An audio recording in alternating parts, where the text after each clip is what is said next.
제가 오늘 맡게 된 이 강의는 니케아 신경 혹은 니케아 신조에 대한 강의입니다. 그러면 먼저 성경 한 구절 읽고 기도하고 시작하겠습니다. 요한복음 9장 5절입니다. 요한복음 9장 5절.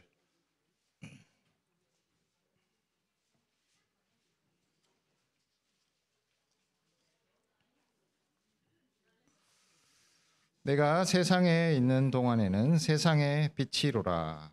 기도하겠습니다.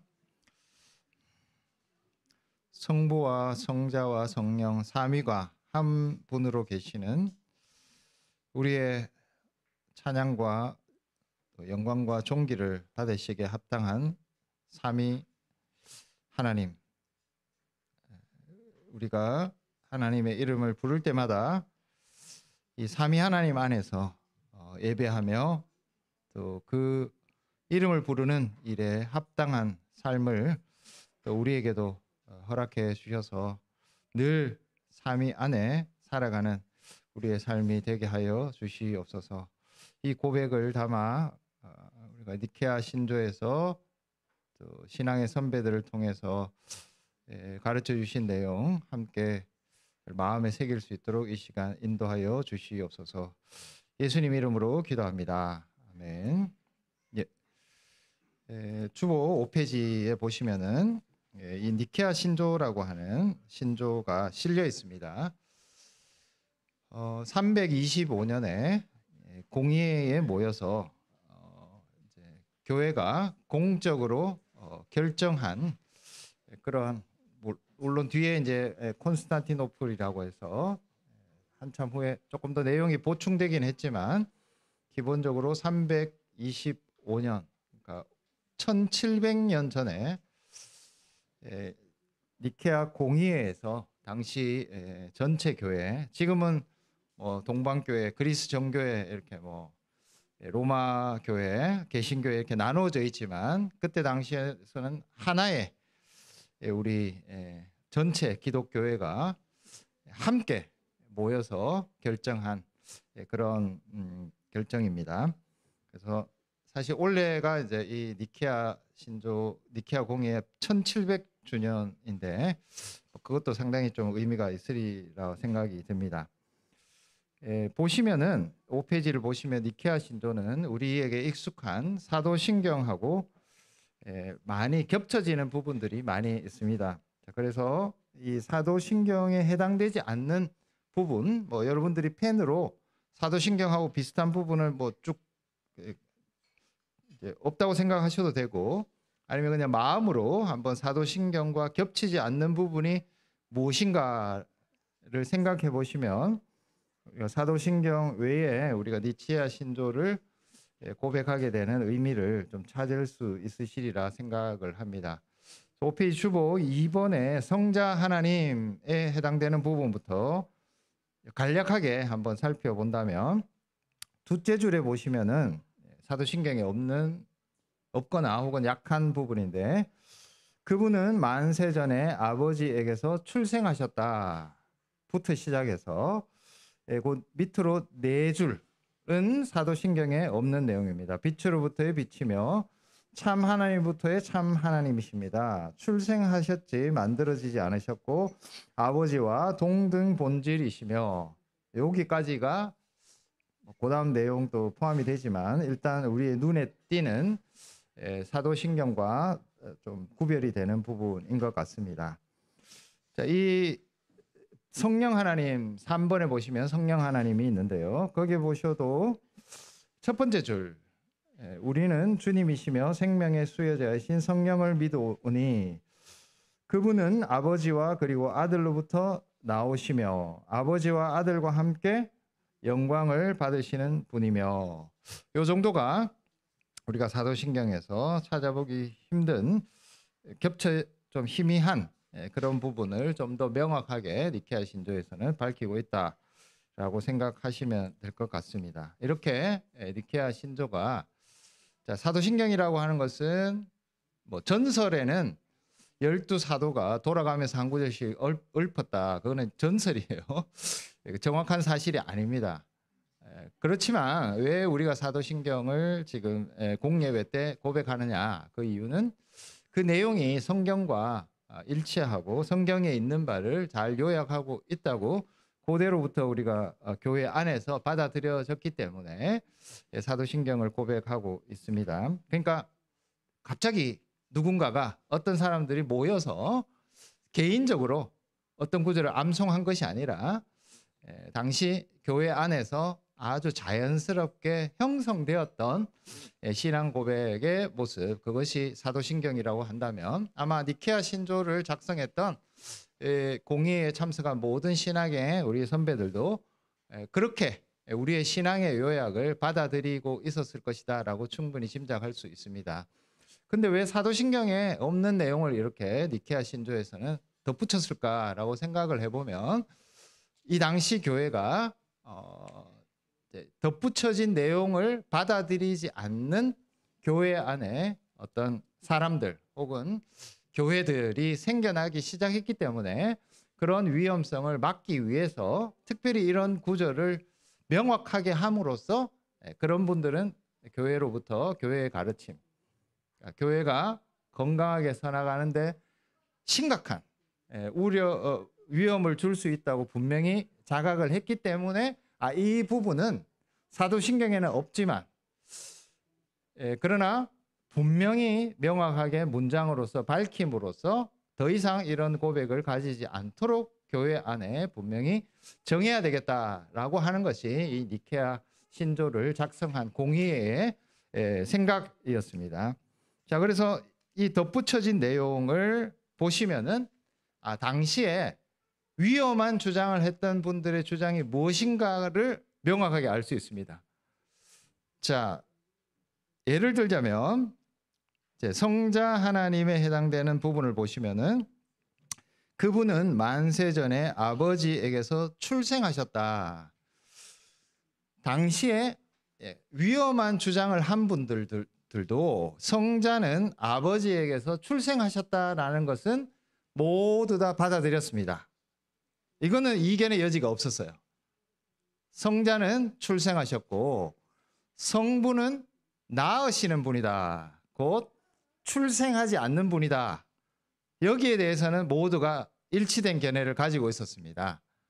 그러나 출생하셨다를 수용하면서 거기에 이견이 발생하기 시작했는데 그걸 덧붙여 놓은 내용이 뭐냐 하면은 빛으로부터의 빛이며 참 하나님으로부터의 참 하나님이십니다. 요거는 상당히 이견이 있었다는 겁니다. 그래서 성자께서 출생하셨다라는 것을 성자가 출생하셨기 때문에 참 하나님은 아니시다라고 이 출생하셨다라는 것을 이해한 위험한 주장이 있었고 거기에 대해서 명확하게 출생하셨지만 성자는 참 하나님이시다를 말하기 위해서 이 신조는 작성되었다는 것을 우리가 알 수 있는 것입니다. 자, 그 다음 문장을 보시면 출생하셨다를 당시에 위험한 주장을 한 분들은 만들어졌다. 이걸 조금 더 정확하게 얘기하면 피조되었다라고 이해했습니다. 자, 피조되었다라고 하는 것은 창조주가 있는데 일종의 성자가 그 창조주에 의해서 출생하심으로써 결과적으로는 피조된 존재다라고 우리는 받아들일 수밖에 없다라고 위험하게 주장한 것에 대해서 명확하게 이야기한 거죠. 출생하신 것은 피조된 것이 아니다. 이렇게 또 명확하게 밝히고 있습니다. 세 번째는 아버지와 동등 본질이시다. 성부와 성자는 본질에 있어서 동등하고 동일하다. 자, 반대의 주장을 한 분들은 뭐겠습니까?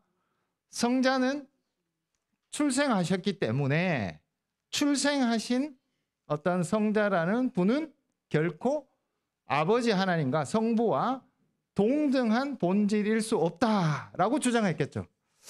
자, 그래서 이 특별히 덧붙여진 내용은 분명히 이 주장을 하지 않는 분들이 있었다는 사실.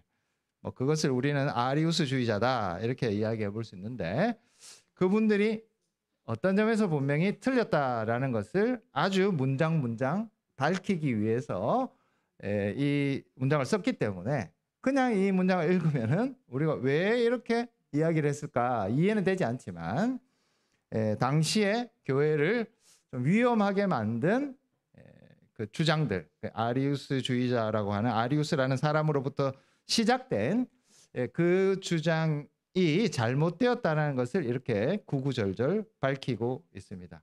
뒤집어서 이야기하자면 이 아리우스라는 장로였는데 알렉산드리아를 중심으로 한 살았던 그 장로의 한 사람으로서 이분의 주장 이게 이제 아리우스 한 사람만이 아니라 이 주장에 동요를 일으킨 많은 분들이 있었기 때문에 이제 아리우스주의라는 위험이 교회 안에 발생했고 한마디로 자 성부는 출생하지 않는 분입니다. 당연하겠죠. 여기까지는 다 동의를 한 겁니다. 성부는 낳으시는 분이지 출생하지 않으신다. 성부. 성자는 출생하셨다.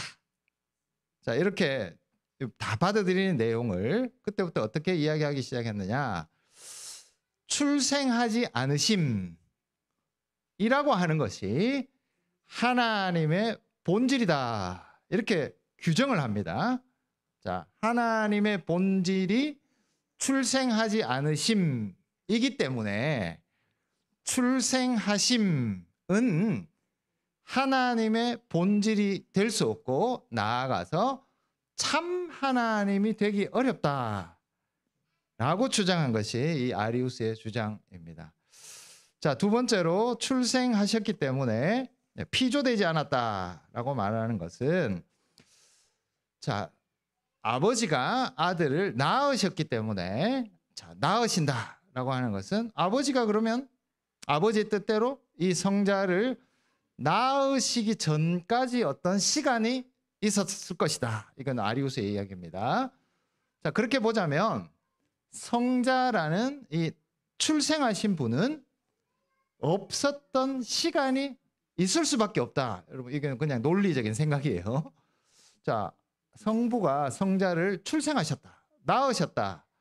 성자는 출생하신 분이다. 이렇게 생각해 보면 출생하기 전과 출생한 후라고 하는 시간의 전후가 존재할 수밖에 없습니다. 자, 그러면 성자 곧 출생하신 분은 출생하지 않는 어떤 시간이 존재할 수밖에 없는 거예요. 그걸 가지고 아리우스는 출생하신 성자는 영원하실 수 없다라고 이야기를 했습니다. 자, 그것의 결론이 결과적으로 성자 곧 출생하신 분이라고 우리가 그분을 고백한다면 성자는 결코 하나님과 동등한 본질을 가질 수 없는 참 하나님이 되실 수 없는 영원하지 않기 때문에 어떻게 보면 아주 독특한 피조물이긴 하지만 그러나 결코 성부 하나님과 동등한 본질 참 하나님이 되실 수 없는 그런 존재일 수밖에 없다. 이런 주장이 있었기 때문에 니케아 신조에서는 그 주장에 아주 분명하게 출생하셨지만 출생하셨다는 것의 의미가 성자가 하나님이 아니시다라는 주장이나 혹은 하나님과 동등 본질이 아니시다라는 주장은 될 수 없다라고 우리는 고백해야 된다는 것을 이 문장을 통해서 분명히 해주고 있습니다. 세 번째 성령 하나님에 해당되는 내용도 마찬가지인데 성령 하나님에 해당되는 내용 두 번째 줄을 보시면 그분은 아버지와 아들로부터 나오셨다. 자, 누군가가 어디로부터 나왔다. 요거는 이제 출생하셨다와는 다른 단어인데 성령님의 특성을 말하기 위해서 쓴 단어입니다. 나오셨다. 성부와 성자로부터 나오신 분. 다 받아들였어요. 근데 이걸 아리우스주의자들 혹은 그 비슷한 주장을 한 분들은 결과적으로 아버지와 아들로부터 나오셨기 때문에 성령은 뭔가 이 아버지와 아들에게 부속된 부차적인 혹은 그것과 동등하지 못한 어떤 기운과 같은 존재가 아니겠느냐라는 결론을 내고 말았습니다. 근데 이 니케아 신조에 보시면 성령도 나오셨지만 아버지와 아들과 함께 경배와 영광을 받으시는 분, 곧 하나님과 동등 본질을 가지신 같은 예배를 받으실 수 있는 분이다라는 것을 나오셨지만, 자, 성자가 출생하셨지만 참 하나님이신 것처럼 성령도 나오셨지만 성부 성자와 함께 영광과 찬양을 받으시기에 합당한 분이시다라는 것을 우리가 받아들인다는 겁니다. 자, 그래서 이 니케아 신조의 중요한 내용은 성부, 성자, 성령은 분명히 구별된, 그러니까 위격을, 어려운 표현인데요. 자, 성부와 성자와 성령이 계십니다. 삼위로. 그럼에도 불구하고 성부와 성자, 성령이 결국 같은 동등한 본질을 가지신 분이다라는 것을, 이 두 가지가 서로 양립한다는 것을 아리우스는 양립할 수 없다고 본 거예요. 출생했다, 나오셨다는 곧 하나님의 본질인 출생하지 않으심에 해당되지 않기 때문에 결코 하나님이 될 수 없다라는 것이 아리우스의 주장이었다고 한다면, 출생하셨고 나오셨지만 성자와 성령은 하나님이시다, 이런 내용을 니케아 신조에는 분명히 하고 있다라고 볼 수 있습니다. 자, 그래서 제가 오늘 이 특강이 30분입니다. 30분짜리. 그래서 무조건 30분 되면 제가 마칠 겁니다. 오늘은 걱정하지 마시고. 자, 이제 우리는 다 압니다. 다 고백해요. 성자는 출생하셨지만 참 하나님이시다. 여러분 다 아십니다. 성령은 나오셨지만 성자, 성부와 같은 경배와 예배를 받으시는 분이다. 우리는 이미 다 압니다. 자, 그러면 지금 우리가 이 니케아 신조를 고백하는 특별한 유익은 무엇일까?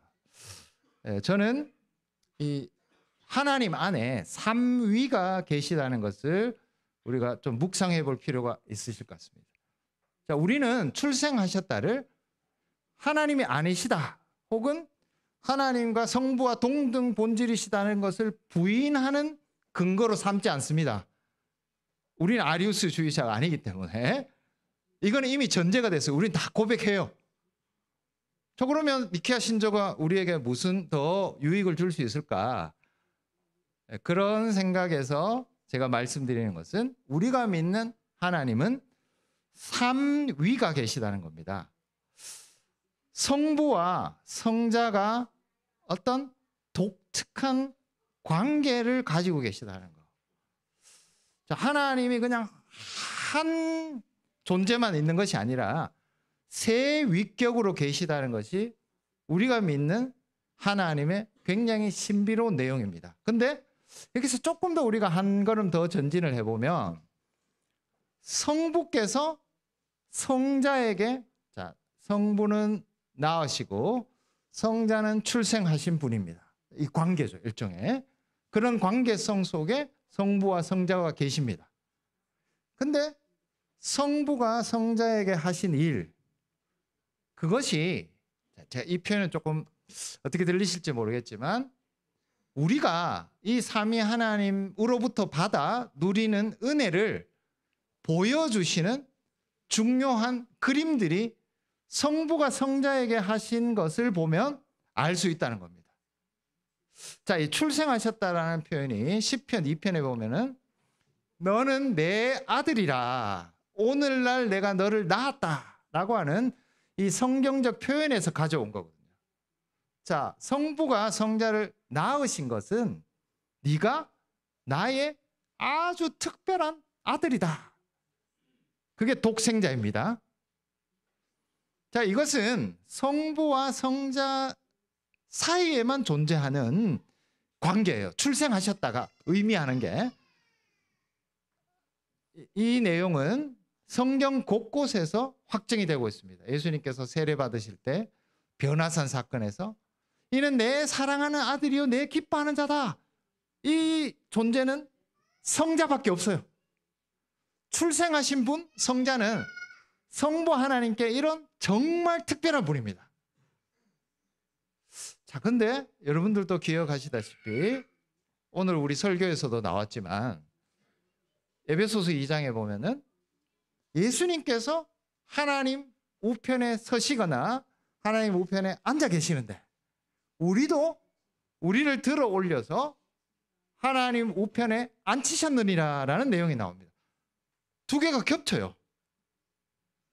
성부께서 성자를 향해서 해주신 그 일은 삼위 하나님께서 우리에게 베풀어 주실 일을 그림처럼 보여주는 내용을 담고 있다는 겁니다. 자, 하나님이 성부, 이런 과정 굉장히 위험한데 논리적으로 그림을 그려 성부만 계시다. 그러면 성부가 성자를 향해서 행하신 일과 특별한 관계를 형성할 수가 없습니다. 이 관계가 존재할 수가 없어요. 그러나 우리는 삼위가 계시기 때문에 성부가 성자를 향해서 해주신 특별한 이 일을 통해서, 그거는 우리의 것은 될 수 없습니다. 그거는 정말 성부와 성자 사이에만 있는 것이에요. 우리로서는 상상할 수 없는, 특별히 인간의 타락 후에는 우리에게는 그 어떤 가능성도 없었던 그 일을 예수 그리스도라는 출생하신 성자를 통해서 우리를 예수 그리스도 독생자 안에서 아들로 받아주신다. 그걸 볼 수 있는 그림이 성부가 성자에 대해서 하신 말씀, 하신 일, 하신 관계를 통해서 우리에게 볼 수 있도록 해주셨다는 것입니다.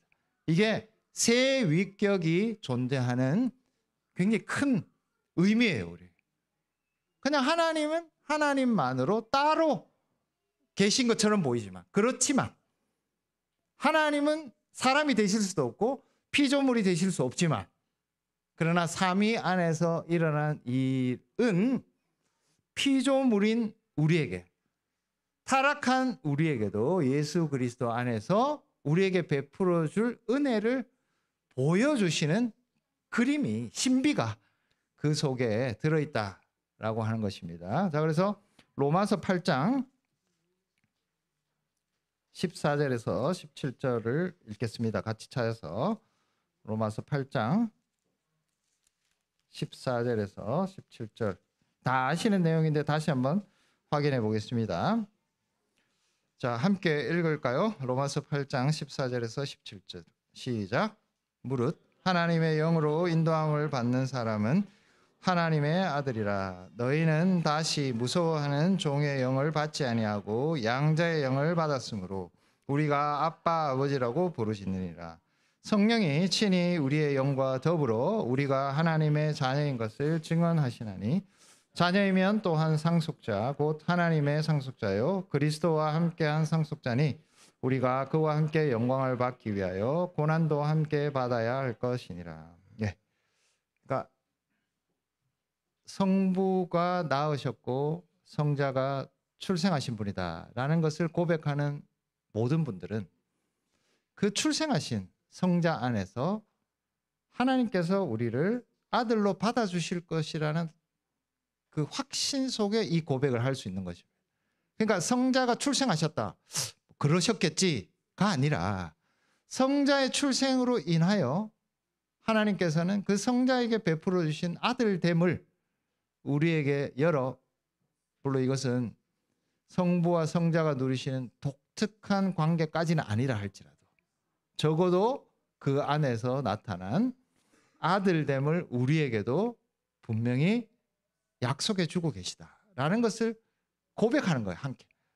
그러니까 성자가 출생하셨다, 성자가 독생자다, 그 고백을 할 때 우리는 어떤 것을 함께 고백하느냐? 하나님은 우리를 성자 안에서, 독생자 대신 성자와 함께 성자 속에서 우리를 보시는구나. 그분의 출생은 곧 우리의 아들됨을 보증하는 일종의 보증이 되는구나 라는 확신을 가지고 이 고백을 해야 되고 하게 된다는 겁니다. 자, 그래서 우리가 아들 되었다는 것은 하나님을 아빠 아버지라고 부르면서 17절에 보시면 상속자라고 되어 있습니다. 상속은 그리스도와 함께한 상속이다.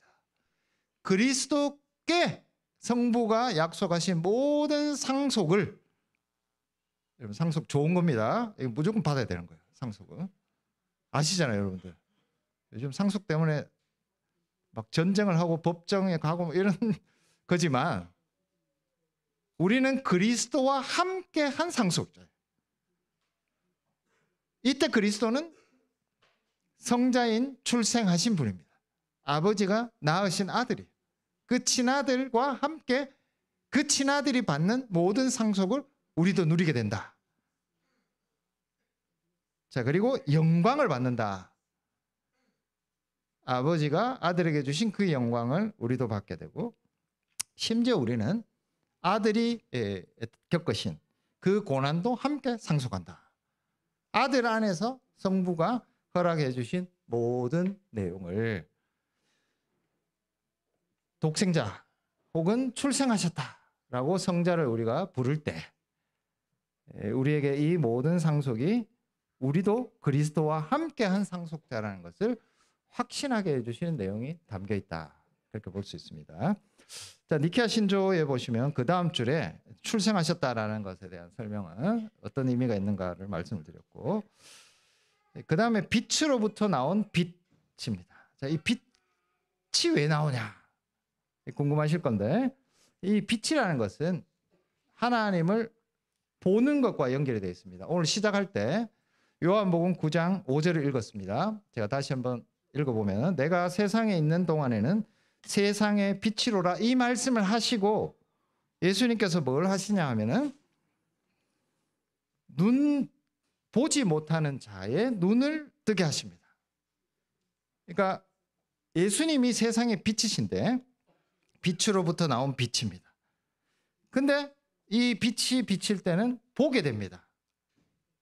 보는 것과 연결이 되어 있어요. 자, 왜 빛으로 나온 빛에 대한 강조가 여기에 들어있느냐? 그것은 예수 그리스도는 많이 아버지를 본 자입니다.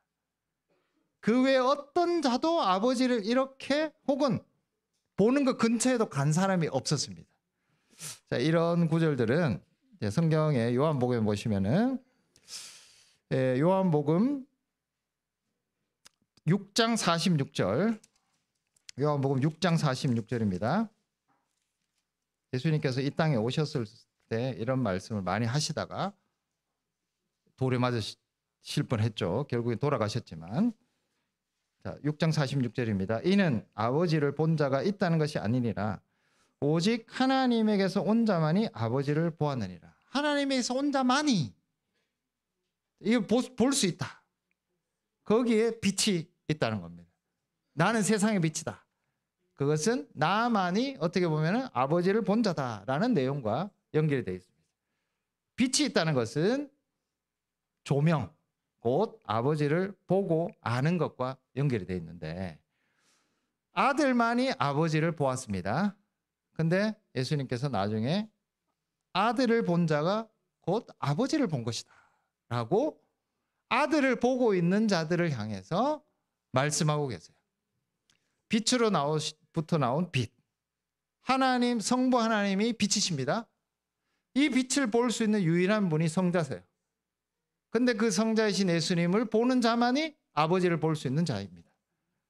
자, 이렇게 성자만 누리시던 아버지를 보는 것이라고 하는 그 빛 대신 그분과 그분의 영광을 함께 누리는 것을 우리도 예수 그리스도 안에서, 예수 그리스도를 통해서 하나님을 보게 되는 것으로 인도함을 받는 것.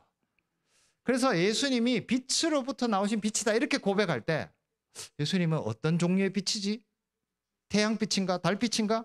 이런 빛의 종류를 따지는 것이 아니라 오직 이 예수 그리스도, 곧 빛으로부터 나오신 빛을 통해서만 우리는 아버지를 보고, 근데 우리가 아버지를 보게 되는 것은 이미 성자께서, 빛으로부터 나오신 빛인 성자께서 아버지를 본 그 봄을 우리에게도 아들과 함께 빛이신 그 성자와 함께 볼 수 있는 길로 인도하시기 때문에 빛으로부터의 빛이라는 고백을 하게 되는 것입니다. 그래서 출생하셨다.